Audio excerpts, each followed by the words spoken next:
अस्सलाम वालेकुम जी जनाब। आज हम मैक्सवेल थ्योरी डिस्कस करने लगे हैं that was presented by Maxwell in 1864 electromagnetic waves. ये क्लासिकल थ्योरी भी कहलाती है इलेक्ट्रोडायनामिक्स की, जो मैक्सवेल थ्योरी है regarding the production of electromagnetic waves. जनाब ये पढ़ के हमें पता चलेगा कि इलेक्ट्रोमैग्नेटिक वेव्स क्या होती हैं, कैसे पैदा होती हैं, इनकी नेचर और इनकी करैक्टरिस्टिक्स क्या हैं। तो जनाब मैक्सवेल साहब ने क्या पेश किया, ये आपके सामने 1 2 3 4 लिखी हुई हैं जनाब। ये कहलाती हैं मैक्सवेल इक्वेशंस। मज़े की बात ये है, एक्सप्लेन तो अभी हम करना शुरू करते हैं। मज़े की बात यह है कि इन चारों में मैक्सवेल का नाम नहीं है। Gauss law, Ampere's law, Faraday law, तो मैक्सवेल कहाँ पे है इसमें? मैक्सवेल के नाम पे ये नहीं है क्योंकि ये पेश की थी इन्होंने। मैक्सवेल ने क्या किया, इन चारों का एक सेट बनाया और फिर एक्सप्लेन किया इलेक्ट्रोमैग्नेटिक वेव्स की प्रोडक्शन को। तो इन चारों इक्वेशंस का जो सेट बनता है वो कहलाता है मैक्सवेल इक्वेशंस। तो जनाब स्टेप बाय स्टेप देखते हैं, फिर हमें पता चल जाएगा कि इलेक्ट्रोमैग्नेटिक वेव्स कैसे पैदा होती हैं। देखिए जी, Gauss law for electric field, हमने ये सारा कुछ पढ़ा हुआ ऑलमोस्ट। ये थर्ड वाली अभी हमने नहीं पढ़ी है, लेकिन आइडिया हो जाएगा हमें यहाँ काम करके। Gauss law for electric fields क्या है कि चार्जेस की वजह से इलेक्ट्रिक फील्ड और इलेक्ट्रिक फ्लक्स पैदा होता है, जो गाउस लॉ की मदद से हम कैलकुलेट कर सकते हैं। ये चैप्टर 12 में हमने पढ़ी हुई है। Charges produced electric field and electric flux, ये इलेक्ट्रोस्टैटिक्स से मुताल्लिका है कि स्टेशनरी चार्जेस इलेक्ट्रिक फील्ड पैदा करते हैं, यानी चार्ज की वजह से उसके सराउंडिंग रीजन में उसका फील्ड हुआ करता है। उसके बाद जनाब अगर चार्जेस, वही चार्ज तरतीब से देखिए हम डिस्कस कर रहे हैं, वही चार्जेस अगर मूव करने लग जाएं तो moving charges producers magnetic field, जो कि एम्पियर्स लॉ की मदद से मालूम किया जा सकता है, वो एम्पियरियन पाथ की मदद से और बला बला बला। तो चार्ज की वजह से इलेक्ट्रिक फील्ड होता है, और अगर चार्ज मूव करेगा तो उसकी वजह से मैग्नेटिक फील्ड बनेगा, और अगर चार्जेस की मोशन की वजह से मैग्नेटिक फील्ड बनेगा तो उसको डील करते हैं जनाब Gauss law for magnetic field. ये क्या कहलाता है जनाब? ये क्या कहता है कि magnetic monopole is not possible. Single electric field का मोनोपोल पॉसिबल है। सिर्फ पॉजिटिव चार्ज है, रिपल्सिव फील्ड होगा। सिर्फ नेगेटिव चार्ज है, अट्रैक्टिव फील्ड होगा। इलेक्ट्रिक लाइंस ऑफ फोर्स, सिर्फ पॉजिटिव चार्ज की वजह से, सिर्फ नेगेटिव चार्ज की वजह से electric field lines can be open, कि सिर्फ पॉजिटिव चार्ज से निकल को बाहर को जा रही हैं, ओपन है जनाब, खुली है। Magnetic lines of force closed होंगी। मैग्नेटिक डाईपोल बनेगा, मतलब मैग्नेटिक फील्ड जब भी पैदा होगा चार्जेस के मूव करने की वजह से मैग्नेटिक फील्ड पैदा होगा, और जब भी मैग्नेटिक फील्ड पैदा होगा उसके दोनों पोल पैदा होंगे। मैग्नेटिक फील्ड इंट्रिंसिक प्रॉपर्टी नहीं है, ये करतूतों की वजह से, हरकतों की वजह से पैदा होता है, और जब भी पैदा होगा तो इसके दोनों पोल पैदा होंगे, नॉर्थ पोल भी और साउथ पोल भी। सिर्फ अकेला नॉर्थ पोल या अकेला साउथ पोल पॉसिबल नहीं है। तो जनाब magnetic monopole is not possible, ये कहता है Gauss law for magnetic field. तो देखिए चार्जेस रेस्ट में हैं, इलेक्ट्रिक फील्ड है उनका, इलेक्ट्रिक फ्लक्स है उनके सराउंडिंग रीजन में। चार्जेस मूव करेंगे, मैग्नेटिक फील्ड बनेगा। जब मैग्नेटिक फील्ड बनेगा तो दोनों पोल पैदा होंगे, नॉर्थ पोल और साउथ पोल, सिंगल पोल पैदा नहीं होगा।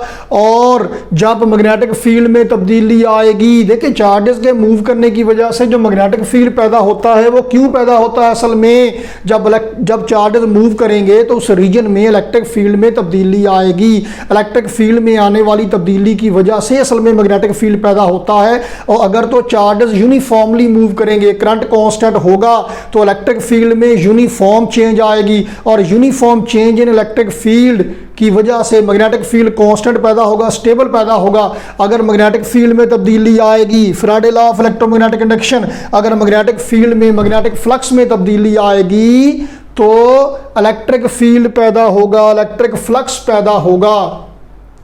तो जनाब मतलब कि इलेक्ट्रिक फील्ड में आने वाली तब्दीली की वजह से मैग्नेटिक फील्ड पैदा होगा, मैग्नेटिक फील्ड में आने वाली तब्दीली की वजह से इलेक्ट्रिक फील्ड पैदा होगा। ये दोनों वाइस वर्सा फिनोमेना हैं। अगर इलेक्ट्रिक फील्ड में आने वाली तब्दीली यूनिफॉर्म हो, स्टेबल हो, uniform change in electric field हो, तो मैग्नेटिक फील्ड भी यूनिफॉर्म स्टेबल कांस्टेंट होगा। और अगर इलेक्ट्रिक फील्ड में आने वाली तब्दीली वेरिएबल होगी तो मैग्नेटिक फील्ड भी वेरिएबल पैदा होगा। मैग्नेटिक फील्ड में, मैग्नेटिक फ्लक्स में आने वाली तब्दीली की वजह से इलेक्ट्रिक फील्ड पैदा होगा। तो अगर मैग्नेटिक फील्ड में आने वाली तब्दीली यूनिफॉर्म होगी तो पैदा होने वाला इलेक्ट्रिक फील्ड भी यूनिफॉर्म होगा, और अगर मैग्नेटिक फील्ड में आने वाली तब्दीली वेरिएबल होगी तो उसकी वजह से पैदा होने वाला इलेक्ट्रिक फील्ड भी वेरिएबल होगा, फिर वो यूनिफॉर्म नहीं होगा। तो इसका मतलब ये है कि अगर तो इलेक्ट्रिक फील्ड में चेंज आ रही है, यूनिफॉर्म चेंज आ रही है, तो मैग्नेटिक फील्ड पैदा होगा, यूनिफॉर्म मैग्नेटिक फील्ड पैदा होगा, और ये इलेक्ट्रिक फील्ड उस जो इलेक्ट्रिक फील्ड में आने वाली तब्दीली की वजह से मैग्नेटिक फील्ड जो पैदा होगा वो इलेक्ट्रिक फील्ड के परपेंडिकुलर होगा। जैसा कि चैप्टर 15 में हम बार बार डिस्कस करके आए, वहाँ पे हर जगह पे ऐसा ही हुआ है। करंट ये है तो मैग्नेटिक फील्ड इसके परपेंडिकुलर है, करंट ये है तो मैग्नेटिक फील्ड इसके परपेंडिकुलर है। ट्रांसफार्मर में भी यही ऑब्जर्वेशन थी हमारी। तो अगर इलेक्ट्रिक फील्ड में आने वाली तब्दीली यूनिफॉर्म है तो मैग्नेटिक फील्ड यूनिफॉर्म पैदा होगा, बात खत्म। मैग्नेटिक फील्ड में तो आने वाली तब्दीली यूनिफॉर्म है तो इलेक्ट्रिक फील्ड यूनिफॉर्म पैदा होगा, बात खत्म। लेकिन अगर इलेक्ट्रिक फील्ड में आने वाली तब्दीली यूनिफॉर्म नहीं है तो जो पैदा होने वाला मैग्नेटिक फील्ड है वो भी यूनिफॉर्म नहीं होगा। तो उस मैग्नेटिक फील्ड की वजह से फिर जो इलेक्ट्रिक फील्ड पैदा होगा वो भी यूनिफॉर्म नहीं होगा, वो भी वेरिएबल होगा। तो जनाब अगर ऐसा हो कि इलेक्ट्रिक फील्ड में आने वाली तब्दीली इस तरह से हो कि साइनोसाइडल चेंज हो, चार्जेस ऑसिलेट करें और सिंपल हार्मोनिकली ऑसिलेट करें, तो उनकी स्पीड कम या ज़्यादा होती रहेगी एक्सट्रीम से मीन, मीन से एक्सट्रीम तक जाते हुए। तो उसकी वजह से इलेक्ट्रिक फील्ड में आने वाली तब्दीली भी वेरिएबल होगी। तो इसकी वजह से इसके परपेंडिकुलर मैग्नेटिक फील्ड पैदा होगा, वो भी वेरिएबल होगा, ऑसिलेटिंग होगा, सिंपल हार्मोनिकली ऑसिलेट करने वाला होगा। तो इस मैग्नेटिक फील्ड में आने वाली तब्दीली की वजह से फिर इलेक्ट्रिक फील्ड पैदा होगा जो इसके परपेंडिकुलर होगा और वो भी वेरिएबल होगा। इस इलेक्ट्रिक फील्ड में आने वाली तब्दीली की वजह से मैग्नेटिक फील्ड पैदा होगा जो उसके परपेंडिकुलर होगा। तो इलेक्ट्रिक की वजह से मैग्नेटिक, मैग्नेटिक की वजह से इलेक्ट्रिक, इलेक्ट्रिक की वजह से मैग्नेटिक, मैग्नेटिक की वजह से इलेक्ट्रिक। इलेक्ट्रोमैग्नेटिक फील्ड ऑसिलेट करता हुआ, सिंपल हार्मोनिकली ऑसिलेट करता हुआ, जिस जगह पे ओरिजिनली इलेक्ट्रिक फील्ड या मैग्नेटिक फील्ड में वेरिएशन हो रही थी, ऑसिलेशन हो रही थी, वहां से अवे दूर चलता चला जाएगा और ये जनाब बन गई इलेक्ट्रोमैग्नेटिक वेव्स। साइनोसाइडल होंगी, प्रोपेगेट करने के लिए मीडियम की कोई ज़रूरत नहीं है क्योंकि ये मटेरियल नहीं है, इलेक्ट्रोमैग्नेटिक है, ओनली फील्ड की ऑसिलेशन है। और एक फील्ड में आने वाली तब्दीली की वजह से दूसरा फील्ड उसके परपेंडिकुलर पैदा होगा। अगर यहाँ पे इलेक्ट्रिक फील्ड पैदा हो रहा है और ऑसिलेट कर रहा है, वेरिएशन आ रही है साइनोसाइडली, तो उसकी वजह से उसके परपेंडिकुलर हर तरफ ऐसे करके मैग्नेटिक फील्ड पैदा होगा और वो भी ऑसिलेट कर रहा होगा साइनोसाइडली। तो उसकी वजह से इसके परपेंडिकुलर इलेक्ट्रिक फील्ड, इसकी वजह से इसके परपेंडिकुलर मैग्नेटिक फील्ड, तो इलेक्ट्रोमैग्नेटिक वेव्स चलती जाएंगी।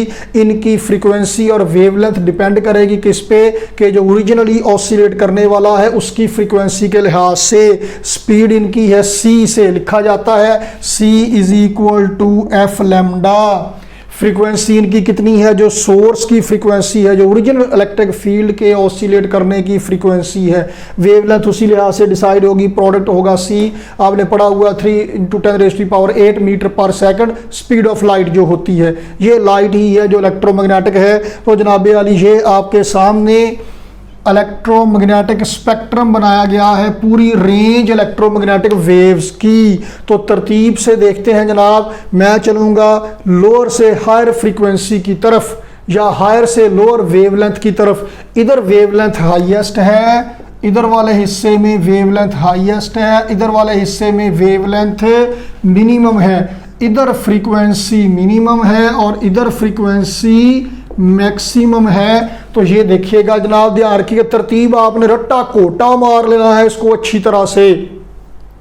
तरतीब यही होनी चाहिए। पहले भी आपने डिस्कस किया हुआ है, केमिस्ट्री में भी, फिजिक्स में भी, अब डिस्कस कर रहे हैं, ऑनवर्ड भी हमारी बात ये चलती रहेगी।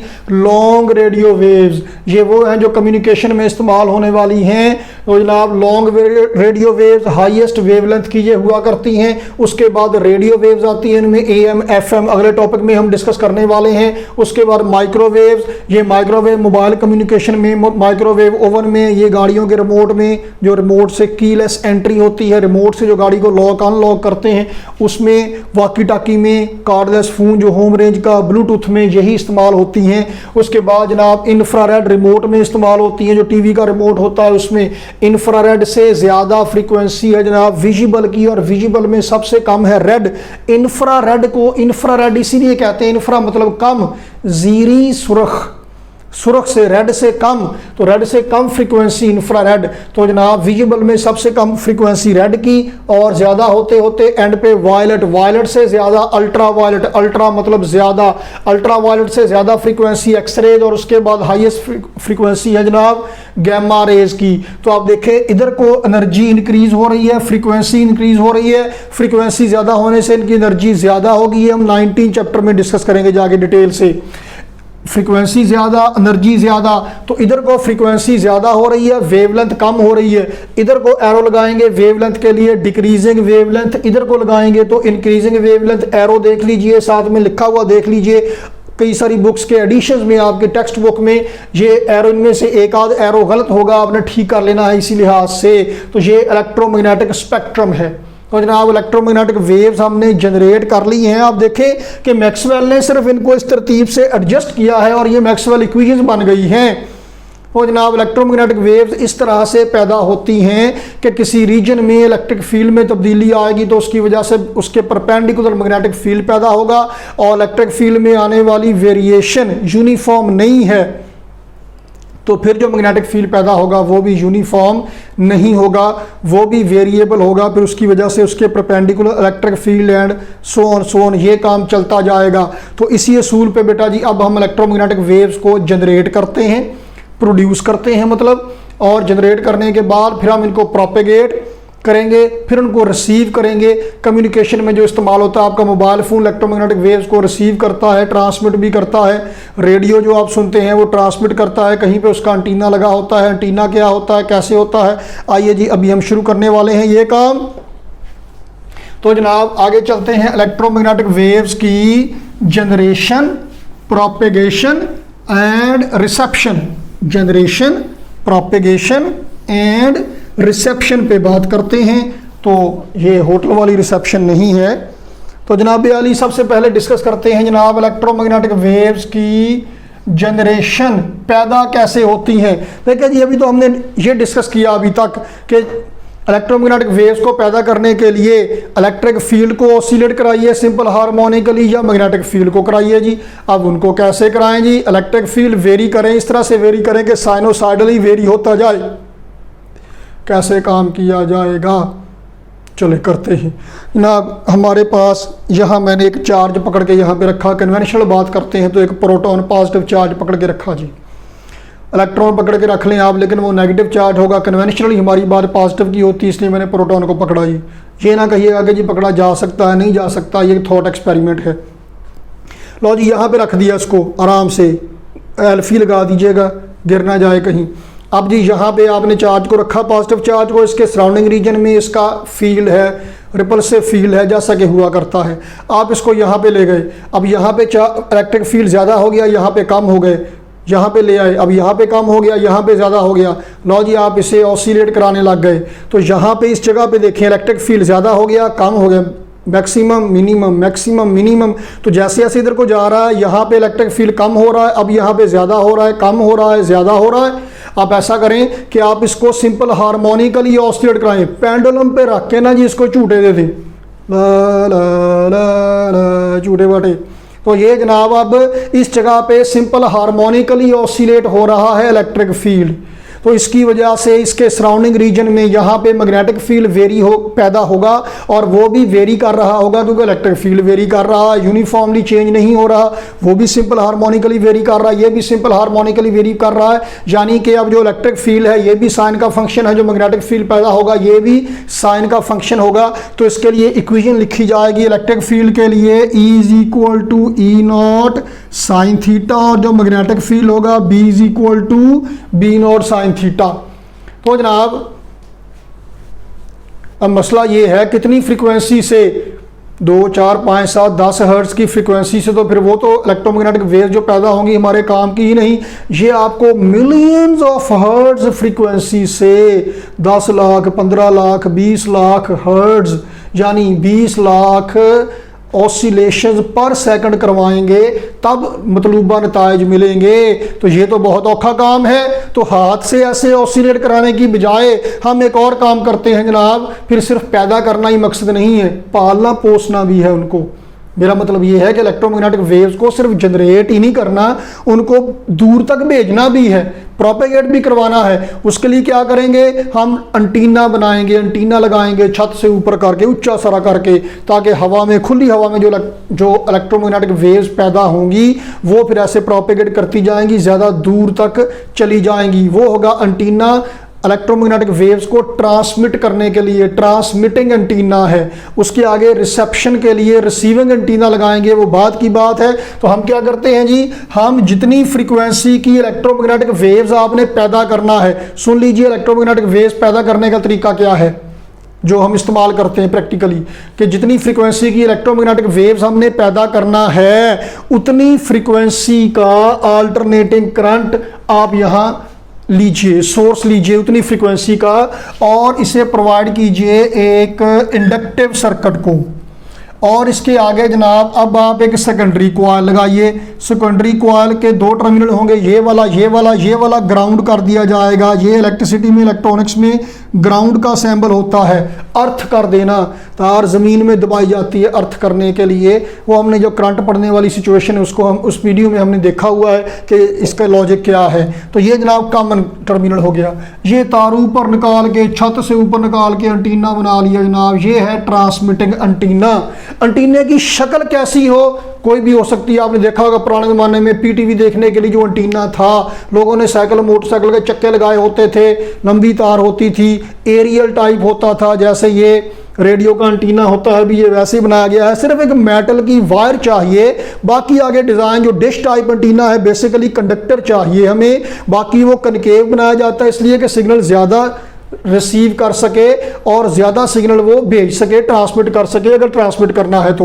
बहरहाल इसकी शेप से फ़र्क कोई नहीं पड़ता, साइज़ अपनी सूरत के मुताबिक रखा जाता है, कोई ऐसा इशू नहीं है।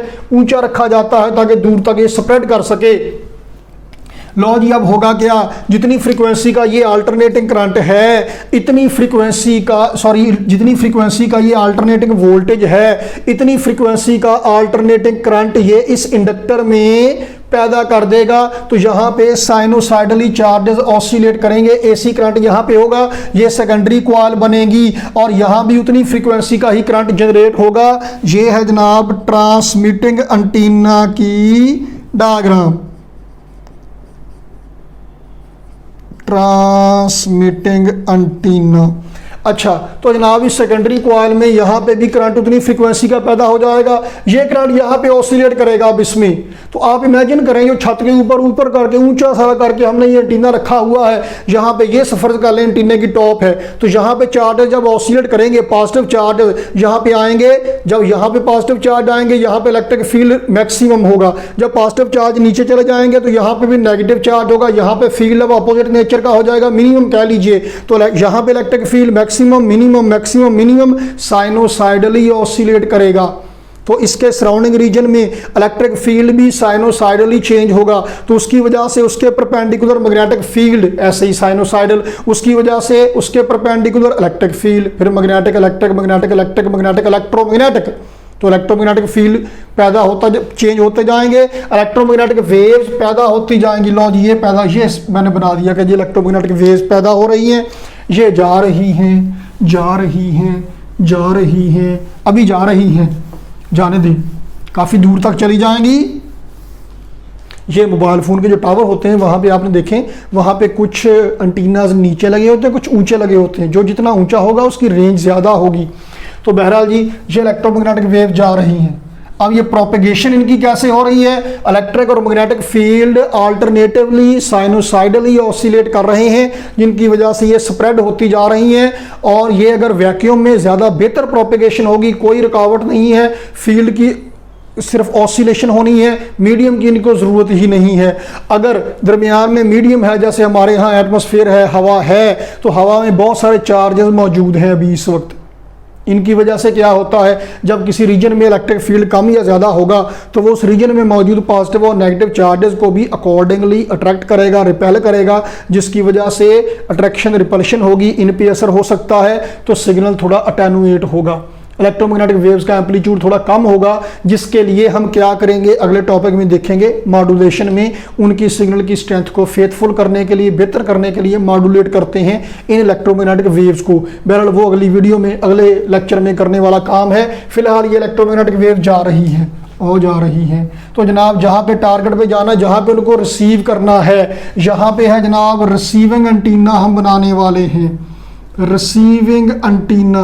तो देखें जितनी फ्रीक्वेंसी की आपने इलेक्ट्रोमैग्नेटिक वेव्स पैदा करना है, उतनी फ्रीक्वेंसी की का यहाँ पे अल्टरनेटिंग वोल्टेज के लिए सोर्स यहाँ पे आपको चाहिए, वो उतनी फ्रीक्वेंसी का करंट यहाँ जनरेट करेगा, उसकी वजह से उतनी फ्रीक्वेंसी की इलेक्ट्रोमैग्नेटिक वेव्स यहाँ पे पैदा होंगी, प्रोपेगेट करती जाएंगी।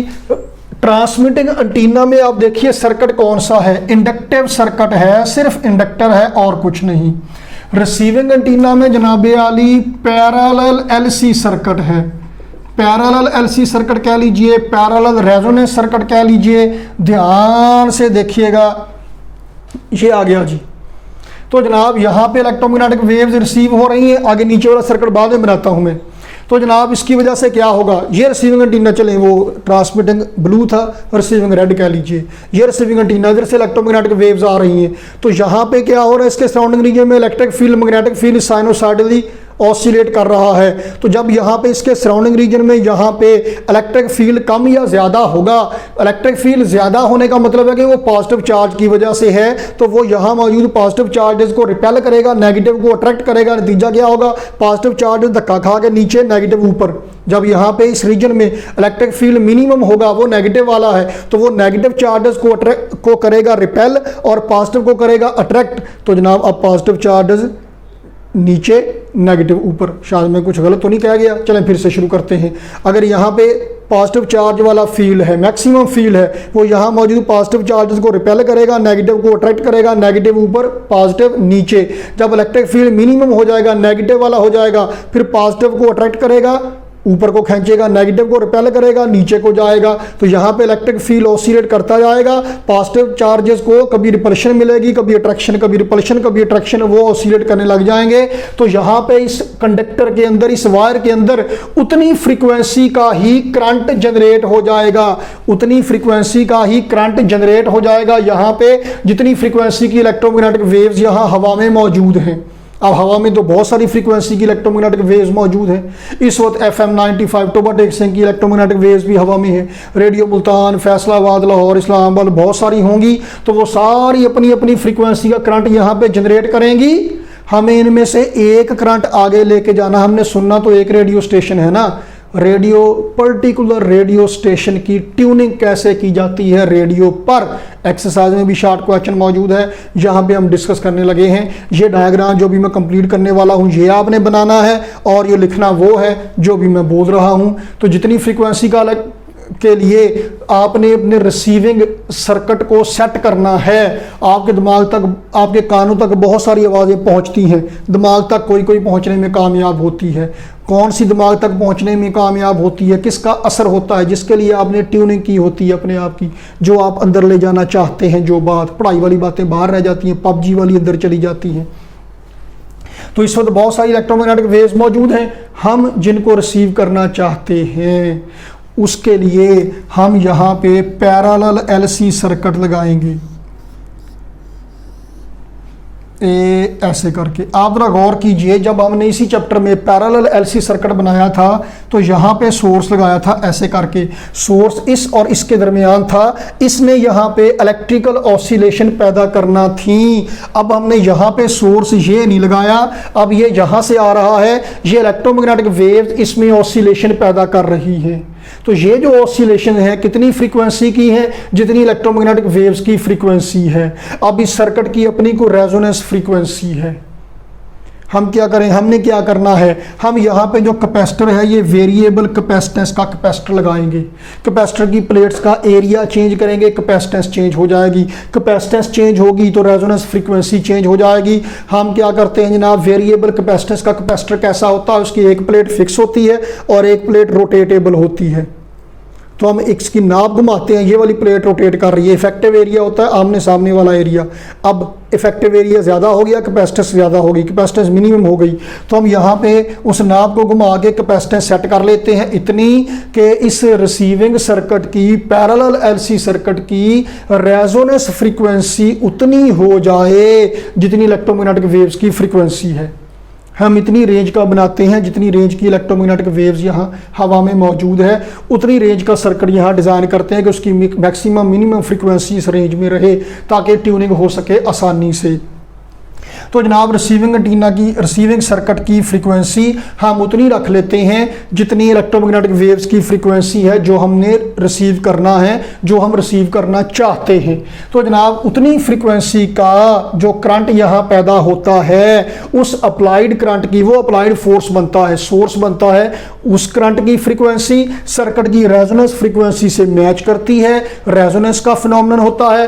पैरेलल एलसी सर्किट में रेजोनेंस पे ऑपरेट करते हुए ब्रांचेस में करंट ओरिजिनल करंट से कहीं ज्यादा हो जाता है, तो एक तरह से एम्पलीफाई हो गया।